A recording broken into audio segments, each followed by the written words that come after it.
رحمن رحمن ساعدني يا رحمن اشرح صدري قرآن املأ قلبي قرآن. الحمد لله المتوحد بجلال ذاته وكمال صفاته المتقدس في نعوت الجبروت عن شوائب النفس وسماته، والصلاة على نبيه المؤيد بساط حججه وواضح بيناته، وعلى آله الطيبين الطاهرين وأصحابه هداة طريق الحق وهماته. أما بعد فأعوذ بالله من الشيطان الرجيم. بسم الله الرحمن الرحيم.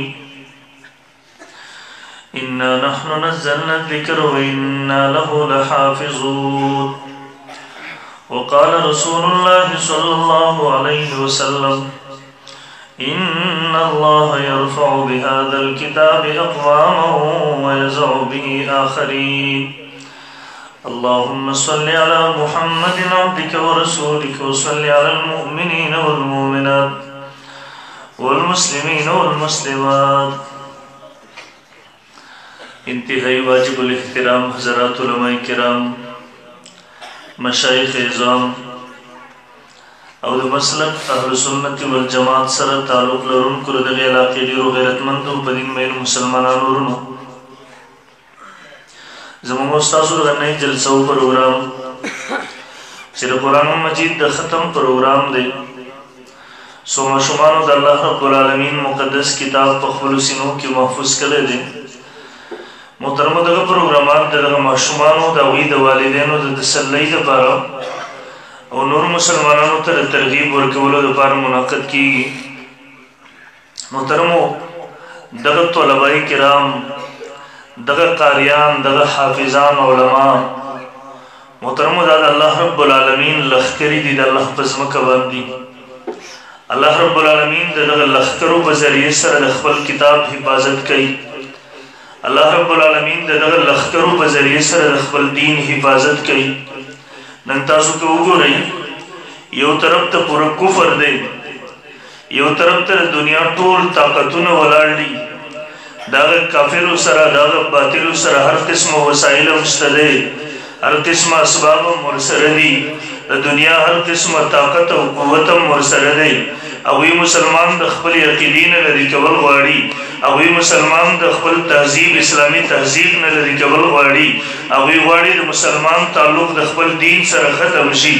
لیکن محترمو، بل طرف ته دغه الله والا دي، دغه علماء کرام دي، دغه قاریان دي، دغه حافظان دي. محترمو، بے سر و سامانۍ په حالت کې دي، د مشکلاتو په حالت کې دي، د تکلیف په حالت کې دي، د دنیا د مشکلاتو سره مخامخ دي، د دنیا د پیغورونو سره مخامخ دي، د دنیا د هر قسمه ناموافق حالاتو سره مخامخ دي. لیکن محترمو، د حق او باطل دغه معرکه په میدان عمل کې که په هر میدان باندې ګوري، په هر وخت کې ګوري، قسم دې د الله په ذات قسم خورم، هر وخت په هر میدان کې الحمدلله دغه اهل حقو هغه معرکه ګټلې د باطل، الحمدلله په هر وخت کې بللې د محترم. نعره تکبیر، سر بلند. نن د تاسو مخې ته دغه حافظان دي، دغه قاریان دي، دی تاسو ته د الله د کتاب محافظین تیار کړه. نن تاسو وګورئ محترمو، په مخ د ځمکه باندې په آسماني کتابونو کې صرف دغه یو کتاب محفوظ ملاویږي، قرآن مجید محفوظ ملاویږي، او موږ پوره په دعوې سره وایو، پوره په جرأت سره وایو، پوره په دلیل سره خبره کوو چې کوم قرآن مجید د لوح محفوظ نه آسماني دنیا ته، د آسماني دنیا نه رسول الله صلی الله علیه وسلم ته په دېرش کاله کې راغلی و. زموږ سره هغه کتاب په خپل هغه اصلي شکل کې محفوظ دی. تر اوسه پورې یو نقطه چا نه ده بدل کړې، تر اوسه پورې یو حرف چا نه دی بدل کړی، تر اوسه پورې مضمون او معنا چا نه ده بدل کړی. او محترمو، پوره په دعوې سره وایو چې انشاءالله د قیامت د سبا پورې به په دې خپل اصلي شکل کې وي، نه به څوک نقطه بدل کړي، نه به څوک حرف بدل کړي، نه به څوک معنا او مضمون بدل کړي انشاءالله. د عمر فاروق رضی الله عنه دور دی، وفد ورته راغی امیر المؤمنین، موږ یو درخواست راغلیو ورته وی صدر خاص دی امیر المؤمنین مونږ دغه علاقې یو چېرته چې دوه پیغمبران راغلي وو زمونږ د مشرانو یې د میلمستوب مطالبه کړې وه زمونږ مشرانو د میلمستوب نه انکار کړی و امیر المؤمنین زمونږ علاقې والا ایمان راوړی دی هغوی د اسلام دایره کې داخل شوي دي مونږ چې چېرته لاړ شو خلکو ته خپل تعارف نه شو کولی خلکو ته چې پته ولګي مونږ د پلانکۍ علاقې یو هغوی سترګو کې یو بل ته وګوري هغوی وایي هغه دا دي ښه چې دوه پیغمبران د دې علاقې ته راغلي دي هغوی ته روټۍ نه وو ورکړې امیر المؤمنین دونه مال هم راوړی بیت المال کې داخلولو دپاره سالانه به دونه مال راوړو بیت المال ته به رالیږو امیر المؤمنین یو درخواست هم دی قرآن مجید هغه واقع ذکر کوي فابوا ان یضیفوهما دیو انکار کړو د میلمستوب دغه دوه پیغمبرانو نه امیر المؤمنین د بانه دغه یوه نقطه را لرې کوي یوه نقطه ورسره بله زیاته کوي دا ورباندې د پاسه کوي د بانه به تا جوړه شي مونږ خپل عامې اصطلاح کې وایو د بې نه به تی جوړه شي مخکې معنا وه فابوا ان یضیفوهما د انکار معنا موجوده وه دیو د میلمستوب نه انکار کړی و اوس معنا شوه فاتوا ان یضیفوهما کله چې دیو د میلمستوب مطالبه وکړله دسترخوانونه وچلېده روټۍ راوچلېدې دسترخوانونه ډک شولو تاسو به مولا نصیر الدین نامه مو اورېدلې ده مونږ د لطیفې اورو د خپلو مشرانو نه یو علاقې ته راغی خلکو ته وایي وایي روټۍ راوړئ میلمستوب مې وکړي که نه دغسې کار به در سره وکړم څنګه چې مې اوس د هغه مخکې علاقې والا سره وکړو خلکو هم وایي چې مناسب خطرناک سړی دی دسترخوان وخوړی د ډوډۍ ګانې چا چې څه مونده را رسولی ملا صاحب ته خلکو روټۍ وخوړل اخر کې یو مشر ورنه تپوس وکړل ملا صاحب ډېر په معذرت سره کې اجازت وي یو تپوس کوم ویل وکړه ویل تاسو څه وکړه هغه علاقې والا سره تاسو اوس ویې روټۍ راوړئ که نه هغه کار به در سره وکړم کوم چې هغه علاقې والا سره وکړل مولا صاحب ډېر معذرت سره تاسو څه وکړه هغوی سره ویل وږی شوی وم هغوی ته مې ویل روټۍ راوړئ ویل روټۍ یې رانهوړه بس راغلم تې څه زور ورسره نه و فابوا یضیفوهما مخکې د انکار معنی موجود وه اوس فاتوا یضیفوهما امیر المؤمنین چې کله واورېدله دغسې ورپېدو ویې فرمیل پاسئ که عمر دا کار وکړي قسم دی د الله اسمان به ټوکړې ټوکړې شي د عمر په سر به راوغورځېږي د الله ځمکه به سوری شي عمر به پکې دننه لاړ شي دا قرآن هغه دی د ده نقطه و د ده یو لفظ چا تر اوسه نه دی بدل کړی تاسو به هغه مشهوره واقعه اورېدلې وي یو یهودي و د مسلمانانو مدرسې ته راغی هغه وخت د پریسونو زمانه نه وه هغه وخت به یو کاتب ولګېدو ټول قرآن مجید اول تاخیر به په قلم سره ولیکو نسخه به تیاره کړله بیا به خلکو دې کې تلاوت کوو هغه وخت کې سینه در سینه را روان و وروسته دور کې ضرورت پېښ شو کاتبانو به محترمو په داسې تکلیف سره نسخه تیارول یو یهودي د مسلمانانو مدرسې ته راغی محتمم صاحب مشر مولانا صاحب سره ملاو شو مولي صاحب ما خو د قرآن خدمت کړی دی قرآن مې لیکلی دی د پاسه ورباندې سپین زر سره زر چړکه وکړي دي مولوي صاحب چې وکته یاره ډېر خدمت دې کړی دی تر هغه دننه دې سر کتلي دي طالبان هم راجمع شولو محتمم صاحب قرآن کلاو کو اعوذ بالله بسم الله سورة الفاتحه ولوستله سورة البقره شروع کړله ورته ویې هلکه دې ځای کې خو دې زبر غلط لیکلی دی لږ مخکې لاړو هلکه دې ځای کې خو دې زیر غلط لګولی دی لږ مخکې لاړو هلکه دې ځای کې خو دې پیش غلط لګولی دی لږ مخکې لاړو هلکه دې ځای کې خو دې لفظ مخکې وروسته کړی دی قرآن یې کېښودو خبیثه به قرآن کې تبدیلي کې تحریف کې طالبانو ډنګي راواغېسته را راورسېدل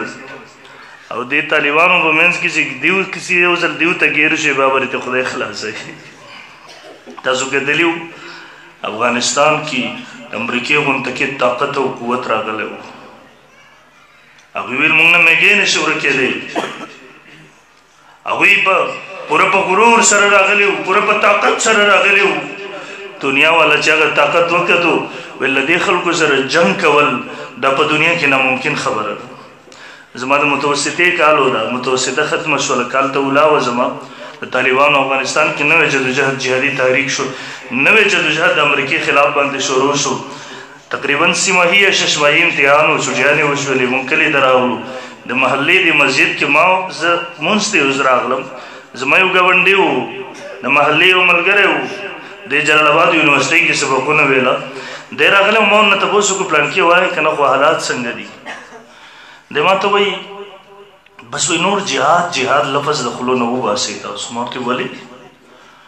ما ته وی دا وای سره جنگ نه کیږي ما ورته ولي نه کیږي ما ته بر دا وی بیواون روان یو په نظر هم ناراضي به هلیکاپټر روان وي بیلام دی دا وی پوجان چې یو شی اوس دی په باندې ګولې سر نه کوي او دا بیواون دا په خپل سیګنل باندې دی وی بمره گزار کې ستنم نه خدا کوي پوره یو علاقه کند کې هغه وسوسېږي ورونه بل شي هغې رشي دې سره څوک جنګ کوي هرال زه ورنه خاموش شوم کال تېر شو دوه تېر شو درې تقریبا درېیم څلورم کالو هم په دقه مسجد کې یو ځل ما او دا دواړه راغلي وو یو ځل بیا مې راوشو ما ورته وایه که نه حالات څنګه دي خوا دی ما ته وایي والله وایي حالات خو الټه شوي دي دا ځل هغه امریکایان یې ډېر بد رایې سر کړي دي نن محترم دنیا د 17 کاله په جدوجهد کې دنیا ته را خبره ثابته شوله جنگونه په ټیکنالوژي باندې نه کیږي جنگونه په اسلحو سره نه کیږي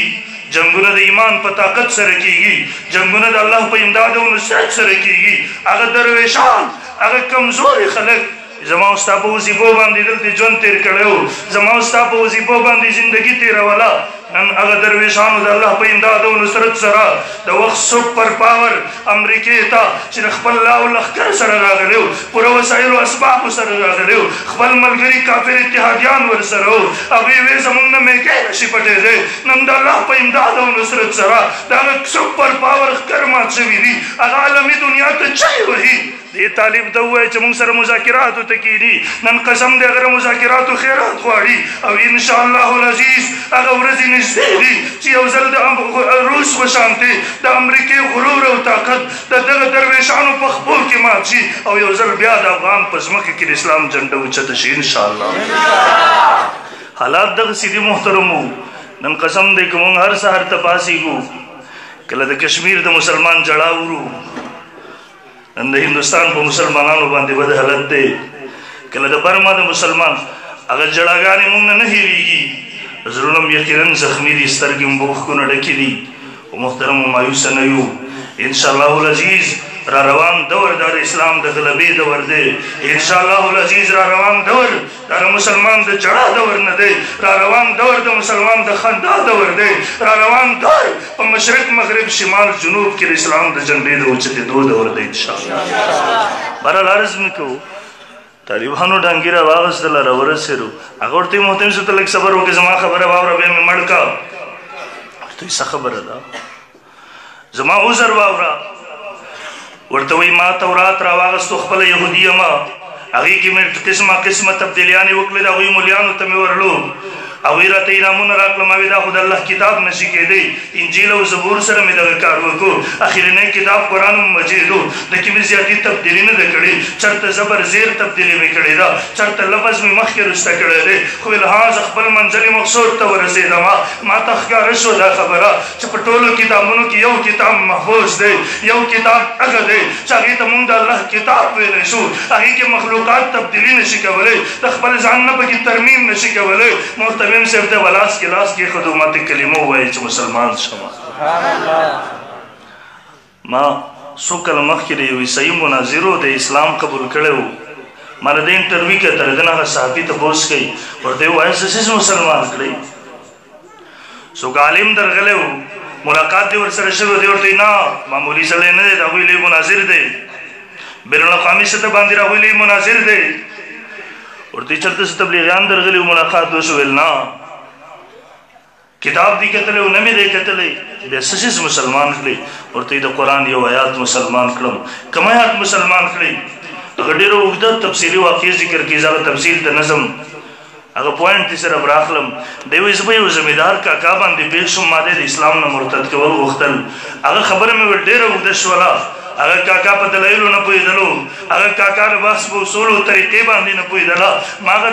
هغه کاکا ته هغه زمیندار کاکا ته دلایل ویله هغه به خاموش و راته ما به لالچ ورکوو هغه به خاموش و راته ما ته جواب نه شو راکولی اخیره کې ویل ما ته یو خبره وکړله ما نه یوه مطالبه وکړله ما ته یو شرط پیش کړو ما ته وایي دا یوه مطالبه مې پوره کړه بیا به اسلام پرېږدم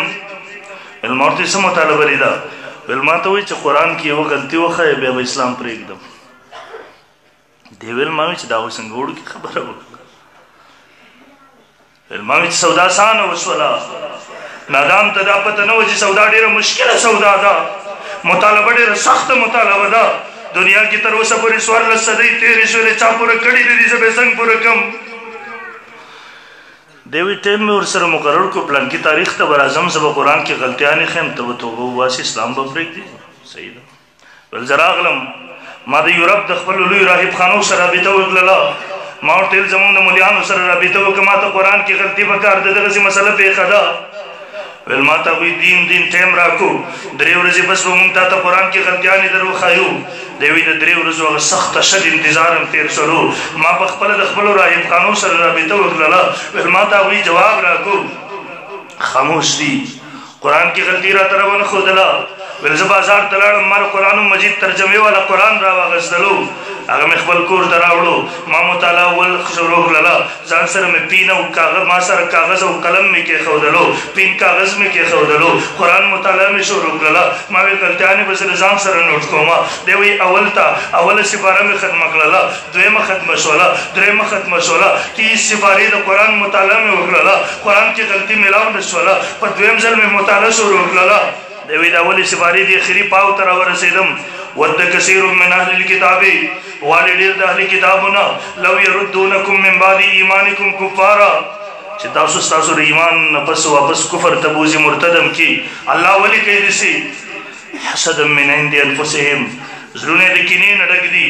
الله حق نه پېژني، ناپېژني من بعد ما تبین لهم الحق، حق ورته روښانه نور غوندې کې ښکاره شوی دی، څرګند شوی دی، صرف ضد راغستی دی. محترمو یاد وساتئ، خبره مخکې چلو، ضد حسد دا ډېر خطرناک شی دی. محترمو د لوی لوی خلک تباه او برباد کړي دي. دا د نجراني سیان چې روانو، رسول الله صلی الله علیه وسلم د مدینې منورې ته مناظرې ته روایت لیکي، د دیو چې کوم مناظر و د عیسیانو، د کوم ملایو دا روانو، د دې د اس چې راوغورځېدو، دی د اس نه ښکته راپرېوتو، د دې یو امیر ورسره و، هغه رسول الله صلی الله علیه وسلم ته خیرې وکړې، خپل رور ملا ورته وایي خاموش شه، خیرې مه کوه، هلاک شي، خو د آخرې زمانې پیغمبر دی. دی ورنه تپوس کوي د آخرې زمانې پیغمبر دی، بیا موږ ایمان ولې نه راوړو؟ هغه امیر ورته وایي بیا موږ ایمان ولې نه راوړو؟ دی ورته جواب ورکوي، ورته وایي که ایمان راوړو بیا زموږ مفاد متاثره کېږي. دا ګورئ محترمو، همدا رور امیر دا ورنه رامخکې شو، رسول الله صلی الله علیه وسلم ته ځان راورسو، کلمې ویل، مسلمان شو. ګوره دا د حق نه منکر نه وي یا خو دی جاهل وي، نو که جاهل وي دنیا کې د اصلاح ممکن وي، بیا یا د مفاد راغستی یا د ضد راغستی، مفاد او ضد چې راغستی دنیا کې د اصلاح به ممکن نه وي، او دا ضد دی. محترمو ګوره امیر ورچې هغه مسلمان شو، مولا پاتې شو، دې ضد قسم د لوی لوی خلک تباهي او بربادي. مشرکین مکه کې ډېر هغه واقع پېژاندو، ضد راغستی و، صرف حسد راغستی و، صرف نبوت سلسله ولې موږ نه منتقل شو اسماعیل ته؟ او نن هم تاسو ګورئ محترمو، یو بله چې په کاڼو باندې وویشته، وم کته که وم نه کته، وم کته پنځپیریان که وم نه کته. او ما بله ورځ ملګرو ته ویل الحمدلله چې الله دې موږ ساتلي، څنګه عقاید ګنده دي دغسې اعمال هم ګنده دي. دا اوس د یو بل قسم دی، موږ ته هم شرم راشي، د علماو په جامه باندې دغسې داغ لګېږي، وایي تا پلانکي سره څه کړي وو، هغه ورته وایي تا پلانکي سره څه کړي وو. دا د غریب عقیدې خو هسې هم تباه و برباد وه. هغه د معتزلو په ډګر باندې روان و، تر اوسه پورې دې قوم ته موږ چغې وهلې، یو طرف ته انکاري حدیث فضا روانه وه، یو طرف ته قرآن په نوم باندې د توحید او سنت د اشاعت په نوم باندې د عذاب قبر نه د انکار فضا روانه وه، د حیات النبي نه د انکار فضا روانه وه، یو طرف ته کرامت نه د انکار فضا روانه وه، یو طرف ته خارجیت فضا روانه وه. خارجیت هغه زما پولیس روره مرتد ښکارېدو، زما مسلمان فوجي روره مرتد ښکارېدو، جماعت کې به راغی سړی به ویشتو، نارې تکبیر الله اکبر چغې به شروع کړي، دا ورته ښکارېدو. او لاړ چې افغانستان کې چا چې جهاد کې و د هغې خلاف یې ټوپک اوچت کو، امریکنیانو په ملګرتیا کې و د هغه چا په خلاف ویل دا جهاد دی. هغه ورځ مې یو مشر خبرې واورېدې، او 20 کاله مونږ جهاد ورکړو، شهیدان هم ورته 10 شهیدان هم په یو قبر کې قبر کړله، اوس دیو لګیا دي وایي دا مرتد شوي دي. امریکې په خلاف چې کوم لګېدلي دي دا مرتد شوي دي، کوم چې مسلمان ولي دغه مجاهد شو. جهاد هم ټول دا و د دې خلکو. الله دې موږ دغسې خلکو نه وساتي زه وایم محترمو دا د اولیاء کرامو آزار ووهله من عاد لي وليا فقد اذنته بالحرب الله رب العالمین په خپله فرمایي څوک چې زما د دوستانو سره اولیاء سره دشمني کوي زه په خپله د دې سړي سره د جنګ اعلان کوم د جنگ اعلان چې د الله سره جنگ واخلي بیا به دغه انجام وي اوس هم زه ورته وایم قسم دی مونږ یې خیرخوا یو بدخوا نه یو زه اوس هم ورته وایم ډېر په غلطه لار تلي زما وروڼه یې قسم دی خیرخوا هم یو مرګ نه وروسته هم دغه رسوایانې په مقدر کې نن دنیا ته سترګې نشي ښودې د دلایلو میدان کې هم دنیا وکتې حالت هم څه و د هغې نه پس په خپله باندې د یو بل په لاسونو باندې الله په کاڼو وویشتی الله درته د روح ودل په یو بل باندې وینې وویولې الله درته د روح ودل د یو بل عقیدې هم ښکاره کړې الله درته د روح ودل د یو بل عملونه هم ښکاره کړله نور د دې نه ذلت رسوایي څه وي یار بس دی د هغه شیخ زکریا رحم الله ازارو چې پسې کنزل به یې کول فضیل اعمال والا پسې دا هغه ازارو چې دلته شیخ عبدالحق صاحب رحم الله دارالعلوم حقاني د چا چې دومره لوی فیض جاري وویل هغه بدعتي دی د شرګړ محتمم صاحب رحمه الله قسم دی که په دې زمانه کې دغه عمر ولی پیدا کړي نن د شرګړ له مدرسې دا دومره لوی فیض چې جاري دی چې دا د شرګړ محتمم صاحب رحم الله د قبولیت علامت نه دی دا دغه کرامت بعد الوفات نه دی بس که دا کرامت نه وي بیا څه شی بل کرامت خپل حالت یې مه ګوره هغه یې مه ګوره خو محترمو زه ورته وایم توبه وباسئ بس د دغې تباهۍ او ضلالت او د رسوایۍ سره مخامخ یې الله دې مونږ ټول باندې رحم وکړي محترم امینو تر اوسه پورې دا قومونه دي اووم جنګوله دلته کله د مذهب په نوم کله د عقیدې په نوم یاد ساتئ ځان هوښیار ساتئ د دغه خلکو نه پوهېږئ په خبره دلته د مذهب عقیدې په نوم دې څوک ونه جنګوي قسم دی دا زمونږ خپله خاوره ده دا زمونږ خاوره ده دنیا کې د مسلمانانو ځای نشته دی دې وخت کې دا یو وطن پاتې دی پاکستان دې به مونږ په هر قیمت حفاظت کوو انشاءالله زور انشاءالله دا وطن دی دې ته هم د کافرو سترګې خړې دي د باطلو سترګې ورته خړې دي څوک یې په یو نوم درته ورانوي څوک یې درته په بل نوم ورانوي څوک د مذهب په نوم درته دلته انتشار جوړوي څوک درته د عقیدې په نوم دلته انتشار جوړوي محترمو جنګ جګړه مه کوه څوک هم چې د مذهب عقیدې په نوم جنګوي قسم دی دا د دین هم دشمن دی دا د دې وطن خاورې هم دشمن دی هوښیار تې ځان وساته زه درته دا نه وایم چې خپل مذهب پرېږده او عقیده پرېږده په مذهب عقیدې کلک ودرېږه مذهب عقیدې کلک ودرېږه خو زه درته دا وایم چې کله دې مقبرې ته راشي درته وایي جنازه یې غلطه ده کله دې مقبرې ته راشي ورته وایي درته وایي د قبر سرخبو ته د سورې بقرې اول اخر وایي دا بدعت دی کله دې جومات ته راشي مونځ دې غلط دی کله د توحید او سنت په نوم باندې تبلیغي جماعت پسې کنځل کوي اکابرو پسې کنځل کوي اولیاو پسې کنځل کوي مخې ته قرآن خلاو کړی د عذاب قبر نه انکار طرف ته بوځي کراماتو نه انکار طرف ته بوځي زه هم جګړه مه کوو ورسره قومونه مه راوباسه ټوپک ډانګې مه راخله زه دا وایم درته البته چې کله جنازه کېدې د لاس نه ونیسه سایډ باندې کېنوه جنازې لمونځ وکړه د قبر سر خپو ته د سورې بقرې اول اخر وایي دوی شه حدیث مې ما په خپلو ګوتو راجمع کړي دي دویش دریش روایات ما په دې خپلو ګوتو راجمع کړي خپله مقاله کې به دغه موضوع باندې پوره په جرات سره ووایه مستحب عمل دی خپل لمونځ وکړه تبلیغي ملګري ته هم خپل تعلیم وکړه چې کله فارغ شوې دی د لاس نه ونیسه ګاډي کې ځان سره کېنوه پېښور کې رنګ روډ مرکز امام اعظم رحمه الله مونږ ته راورسوه آنا جانا ټکټ کرایه مانه وصول کا کله دلایلو میدان کې ورته ما تسلي ور مونږ ته کې نه راځي دیو مدرسې شته مونږ پسې ورولا قسم دلته پنځپیر تم پسې ورولا التر شیخ امین الله مدرسې تم پسې ورولا سلور پنځه مولیان د سلور پنځه مولیان زمو یو ظلم د دلایلو میدان کې یو بل ته مخامخ کې به د الله د قدرت تماشا ته وګورئ نعره تکبیر سربکم سر بلند محمودی صاحب یاد ورته یم څوک چې د مذهب عقیدې په نوم باندې جنګوي دغه خلک د دین او د وطن دشمنان دي جنګ جګړې مه کوه د مذهب عقیدې په نوم دلته انتشار مه جوړوه مه پیدا کوه دا هم درته یم په خپل مذهب عقیده کلک اوسېږه قسم دې مور تر اوسه هغه نه دي راوړي چې د دلایلو میدان کې د حضرت امام اعظم ابو حنیفه رحمه الله مذهب غلط ثابت کړي قسم دې مور هغه نه دي راوړي تر اوسه پورې چې د دلایلو په میدان کې د علمای دیوبند عقیده غلطه ثابته کړي تر اوسه یې نه دي راوړي او د قیامت د سبا پورې به رام نه وړي انشاءالله جنګ جګړې به نه کوو انشاءالله د مذهب په نوم په زور انشاءالله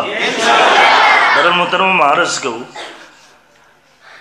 ود کثیر من اهل الكتاب غواړي ډېر د اهل کتابونو لو يردونکم من بعد ایمانکم کفارا چې تاسو ر ایمان نرسته واپس تاسو کفر ته واپس کی الله ولی کوي حسدا من عند انفسهم زړونه د کینې نه ډک دي الله ولی حق نه پیژني من بعد ما تبين لهم الحق ورته ښکاره شوی دی دوی دې آیات ما زه ودرولم مخکې مزه تاسو ګورئ د یورپ د رحیم خانو سره رابطه وکړه دلته نور ته غلطي ملاو شو د دې نه پس خو حقانیت بله لار نه وه که نه چلو بیا خپله لاړو قرآن یې راوړو مترجم ټول قرآن یې متعلق و اول تا اخر غلطي ملاو شو اوس حق اوس ګوره د پیغمبر اسلام محمد رسول الله صلی الله علیه وسلم صداقت ورته ښکاره شو د قرآن صداقت ورته ښکاره شو د اسلام صداقت ورته ښکاره شو اوس حق نه قبلول دا خالص زد و که نه اوس اسلام نه قبلول دا خالص زد و که نه بل زمونږ عقیده دا وه چې دا قرآن نبي علیه السلام او ورقه ابن نوفل له ځان نه جوړ کړی دی خو دې آیات زه ودرولم چې 1400 کاله مخکې نبي علیه السلام دا قرآن لیکو ځان نه جوړو نعوذ بالله نو ته ورته چا ورښودې چې یو کس به 1400 کاله پس راځي په کمره کې به کښېني دا کار وکړي دا خو ممکن نه ده علم غیب خو د الله رب العالمین سره دی بل چاته غیب و علم نشته دی علم غیب خاصه خداوندي له بل څوک ورسره شریک نه دي دغې کې نبي علیه السلام ته څنګه پته ولګېده چې کمره کې کېناستو دی لیکل دی وایي یو ځل رالم بیا رالم قرآن زه ځان ته راښکم او قسم دی را قرآن ډېر جاذبه کتاب دی دې قرآن کې الله ډېر کشش پیدا کړی دی ډېر عمر فاروق رضی الله تعالی عنه خلک ځان ته راښکلي نن هم کله زړه په وګونو سره ما ورته واورېدو ما ورته راکاږي ځان ته قسم دی د انسان راکاږي ځان ته اجدا خبره ده چې ما ورته قرآن ته وږ نه دی ایښی ما ورته توجه نه ده ورکړې ما ورته قرآن ته نه یو ناست دی وایي ما خپله بیبي راوغوښته وایي ما هغه راوغوښته ټوله قصه مې ورته وکړه چې دغسې قصه ده څه کوو ویل له قرآن د آیات مې ورته ووایو ویل ما ته زما بیبي وایي چې که ته هر څه کېږي زه خو مسلمانېږم ویل ما ورته صبر وکړه ویل دا مې د لاس نه ونیوله راغلو مدرسې ته راغلو یو مولانا صاحب سره میلاو شو قاري صاحب سره میلاو شو موږ ورته ټوله واقعه ذکر کړله ویل هغه راته کلمه وویله مسلمانان شو د اسلام دایره کې داخل شو محترمو دا علما دا طلبا دا د الله لښکرې دي دې تر اوسه پورې د قرآن د یوې نقطې حفاظت کړی دی د قرآن د مضمون حفاظت یې کړی دی ماشومان یې نه شروع شي سپینګیري شي پکې حضرت شیخ صاحب د تاسو مخې ته ناست دی تپوس ته وکړه ماشومان نه طالبۍ دور شروع شوی دی دې وخته راورسېدل او محترمو د الله رب العالمین لښکرې دي الله رب العالمین دا دین حفاظت کوي د دې په ذریعې سره او دا محمد رسول محترمو دا د اسلام اخرنۍ مورچې دي ولې دا د اسلام اخرنۍ مورچې دي چې ما ورته خپل تهذیب سره اشنا ساتي د خپل دین سره مشنا که دا مدرسې ختمې شي وګوره بیا څه نشته دی نن ته ورشه یورپ نن ته وګوره د هغوی نظر د ټولو نه تیز د ټولو نه زیات د زما ستا په مدرسو باندې دی زما ستا په علماو باندې دی دوی ته یې د دهشتګردو نومونه ورکړله مدرسو ته یې د دهشتګردو د اډو نامه ورکړه اوس هغوی هم پریشان دي زموږ حکمرانانو به ذریعې سره کوي اوس دا غریبان هم په سوچ کې دې مدرسو ته پیسې څوک ورکوي دا چندې څوک ورکوي کوم ځای نه راځي نو دلته خو چاندې نشته دی تر مولانا صاحب نه ته مشران علما به وي مولانا صاحب دلته شیخ صاحب ناست دی سپین ږیره نه تپوس وکړي ستا تنخوا څومره ده تاسو خپل قاري صاحب نه تپوس وکړئ تنخوا دې څومره ډېرو پکې شته دی هم نه چا چې شته دی 5000 4000 3000 هغه په ټایم نه میلاوېږي قسم دی ټول هم دغه حل دی وره زما یو ملګری شاګرد مې دی ما ته وایي خپل استاد کیسې کوله ویلې سیچو صاحب راغلی ویله پیډه به سره وچې سیچو صاحب مدرسې چاندرې 100 روپۍ خوراک سیچو صاحب نه 100 روپۍ واخیستل ته ورله پرچه کټ کړه ویل دا واخله بیا ورته چې کله جب کې کېږده ویلې سیچو صاحب که بیا څوک مدرسې ته راغی چې چانده 100 ورکړي زه به ستا نوم ورکړم چې سیچو صاحب یې راکړي ویل هغه ما ته وایي چې مړه 100 روپۍ والا خو دا څیز راکړه اوس په مصیبت مې ولې اخته کړې ما هم ته مو وایي چانده دا خلک یې راکوي 50 100 روپۍ دا خلک یې راکوي اوس هم دیو په دې نظر کې د کوم ځای دا د اختر په ورځو کې تاسو سره قربانو سهمنې ولګې دی دا د مدرسو د آمدن یوه ذریعه وه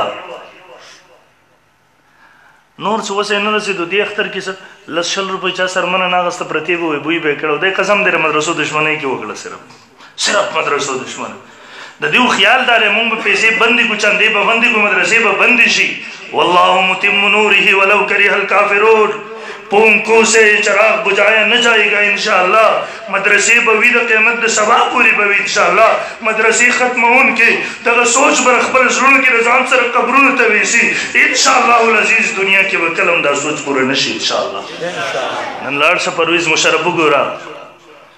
ان په دغه حالت کې پروت ثم لا يموت فيها ولا يحيى نخمريه نه ژوند کی ادي راغ مرګم ابل چورتا عدالت د 500 واورول ما ته شاګرد وای نام سره سره ما ته سیدا ور سره دی عدالت احسان نو کومرت الولی ما ته په دې حالت کې پروت دی نمري دغه حالت نه مرګم خده وسه چې دی پانسی کې خو دې مصیبت نه به خلاص کی نو مورته لیا و پانسی کېږي یا نه پانسی کېږي یو طرف ته بدغه عذاب کې اختره مشکل کې اختره بل طرف ته ور باندې ذهني ټینشن او دباو راغی چې پانسی کېږي او چې پانسی आवाज سره ووري په انسان باندې ستېریږي مورته ان شاء الله العزیز الله به نورم ذلیل کوي زموږ امید دې خپل ربنا هموي کاش کرن ورته څوک وایي چې پاکستان کې هغه علما هم ژوند دي هغه دینی مدرسې هم آباد دي هغه قال الله تعالی رسول هغه ګلشنون هم هغه سي لګیا دي هم هغه سي تر تازه دي نن کې ذلیل دي نن تاسو لږ په حالت کې پروت دي والله به نورم ذلیل کوي ان شاء الله دا د دنیا ذلت تر آخرت ذلت پاتې دي سترګې ودی پټې شي قبر ته ورشل ته بس کې هغه ځون خو نه ختميږي دا خو د ورځو ژوند دی ختم از تاسو وګورئ دا کم ژوند چې تیر شو رسول رځي ژوند لم يلبسوا الا عشيه او ضحى هلته سره حالت وګوري دی به چې دنیا کې ما یو سبا یو بیګا تیر کړه مړه غس ژوند نو تر دې ژوند د پاره خپل آخرت تبا کو نه دانا محترم علماء سره دښمنی مکوئ مدرسو دښمنی هغه کیربوړ ابراهيم عليه السلام په ور کې د پوکی کول هغه خیال نو ابراهيم عليه السلام دنه دی چې وېس ابراهيم عليه السلام ونه سوځو اور دیو ته مو مدرسې به وې د کیربوړي بچی ځان نه جوړوي مختور به قصې پاتې شي دا به وې ته ورته ګوري دا به ترخی کې ان شاء الله در چپلارم نشي ختمول هغه مرغیوا د خپل مخوږي کې به وبراوړي په دې ور ورا چول چا ورنه ته پوسو کول په دې څه کې دا ور خو به دې نه مړ کی دیو تل ماتم بدر چې ور په دې نه مړ کی ول زمې دا نه غواړي چې ابراهيم عليه السلام په دې کې وسوسي او سکولم شمنا خو زما د وسه دا کیږي چې د خپل وس کوم وبراوړم د ابراهيم عليه السلام د ملګرو په پیرس کې خپل نوم لیکم محترم مدرسې به آباد وي ماوتا کې چند ور کولو کم نه ور کوله ماوتا کې پیسې ور کولې کنه ور کولې خو راځي ځان د کیربوړي بچو کې ونه نه ګزان دغه مرغه په بچو کې ولې کو قیامت پر خپل الله ته سرټټي ورنشو خپل الله ته چوت سرونه ورجو کوو ان شاء الله او محترم یو نسخه تاسو درخم جنید جمشید صاحب نو د تبلیغي ملګری چې تیاری حادثه کې به شهید شو د حالاتو کې ما کاته د ما کاروبار الټیمیټم تو پرې خو راغلم دې طرف ته بالبادل غربت دغه څه وخت امراغه چې 100 روپۍ هم زماجه څوک چې کرونو کې چا ژوند تیرو هغه سره جب کې 100 روپۍ نه نشته دی دوی کاروبار می شروع کړ الله نامه مې واغسته کاروبار می شروع کړ حرام می پرې کړی حلالو ته ملا سوچو ول کاروبار ترقی نه کوي ولی مولانا صاحب تراغه مورته مولانا صاحب کاروبار ترقی نه کوي څه طریقه را تراوخایا ول ما ته مولانا صاحب ویل چې الله د ځان سره شریک بیا بری کاروبار ترقی وکي ول مورته چې الله سم شریک کوم تاسو ګورئ یو ستا کاروبار دی زه در سره شریک یم په دې کاروبار کې نو زه به کله دا وغواړم چې ستا کاروبار دی خراب شي دا دې تاوانو کې وغواړم دې کې در سره ګټه تاوان کې زم شریک یم کنه ول ما ته چې الله د ځان سره شریک یم او ته الله سره شریک یم ول ما ته چې خپل سالانه ماهانه روزانه کم منافع جدا کې هغه په 300 تقسیم کوي چې ځان لواخله یو خپل شریک ملګری ته ورکا یو یې خپل الله ته ورکا راوړه غیسا مدارسو ته ورکا علماء ته ورکا قاریانو حافظانو نیکانو غریبانو ته ورکا ول چې شروع مې وکړه کاروبار مې په لږ وخت کې کروڑونو اربونو ته ورسېرو بین الاقوامي صدر ته لاړو زما وزن بهر خو ته خبره نن هم تاسو کې څوک ناسي دیاړي مار نن هم که تاسو کې څوک تاجران ناسي تاسو کې څوک دکانداران ملازمین تنخوادار ناسي نن زدا ستاره دغه نسخه درخم تنن پس د نن د خپل الله د ځان سره شریک کا یکم تاریخ به زما تنخواه راځي 20000 روپۍ دی 20000 روپۍ کې وخت نه وای دا 3000 روپۍ د الله دی دا د الله سره زما سره دا 3000 راوړه خپل مولانا صاحب خپل قاری صاحب د جب کې واچو ستا قاری صاحب 5000 روپۍ تنخواه لیدل دي کنه په دې راغځ کې دا 3000 روپۍ راواخله دا ورته جب کې دا ورته قاری صاحب په خپل ضرورت پوره دا د الله حصه ما تا ته راورسول ته که دیاړي کې 1500 روپۍ 1000 روپۍ د ورځې والي په دې کې د اصل 200 روپۍ راواخله دا دلته مولانا صاحب ته قاري صاحب ته حافظ صاحب ته هغې ته بچم کې کېده ورته دا واخله ورته څوک خبر نشي قاري صاحب د الله حصه به زما سره تا ته مې راورسول ته چې سالانه د خپل دکاندارۍ د خپل تجارت زکات نه یادومه ستا حلال نوره منافع یادوم د زکات نه علاوه د دې نه یوه حصه راواخله 10 لکه دي 2 لکه دې راواخله تا راوړه مولانا صاحب ته جب کړ مولانا صاحب د 50000 روپۍ والا خپلو ضروریاتو کې ولګوه د 50000 روپۍ مدرسې کې ولګوه دا 2 لکه روپۍ دي دا واخله دا په خپلو ضروریاتو کې م راوله مدرسو ضروریاتو کې م راوله ځکه مولانا صاحب قاري صاحب حافظ صاحب خو مار نه دی چې خاورې خوري دغه ضروریات خو او محترمو ما هغه مخکې ورځو کې حکیم علمت مولانا صاحب علي تنویر رحمه الله دغه یو کتاب مې مطالعه کوو یو دستاربندۍ کې دغسې بیان کړی دی سالانه دستاربندۍ کې خلکو ته وایي راځئ نن به فیصله وکړو مولیانو نه مې له کاروبار چل راځي چې 100 بچي درته ساتلی چې مړه به کاروبار ښه پوهېږي دلته چې بخاري او ترمذي شریف او جلالین دا پړهوالی شي که نه دا چې څومره زور غواړي قسم دی تا ته څه پته ده نو دا کاروبار دلته څه مشکل دی 10 ګنټې دیاړي او 1 ګنټه سبق پړهوي په دې 1 ګنټه کې چې څومره توانایي خرچ کېږي دا په 10 ګنټو دیاړۍ کې نه خرچ کېږي دا چې 15 ګنټې دلته مطالعه کولی شي 15 ګنټې پړهایي کولی شي دا 20 ګنټې مزدوري هم کولی شي مولا تانوي صاحب خلکو ته وایي تاسو ته مې هم د کلي خلکو تاسو ته دراورومه څه خبره خلکو ته وایي موږ منن مې فیصله وکړو مولانا صاحب به د چینو کاروبار شروع کړي بل مولانا صاحب به د چاول وریجو شروع کړي زه به د غوړو شروع کړم بل مولانا صاحب به بل څه شروع کړي بل به بل څه شروع کړي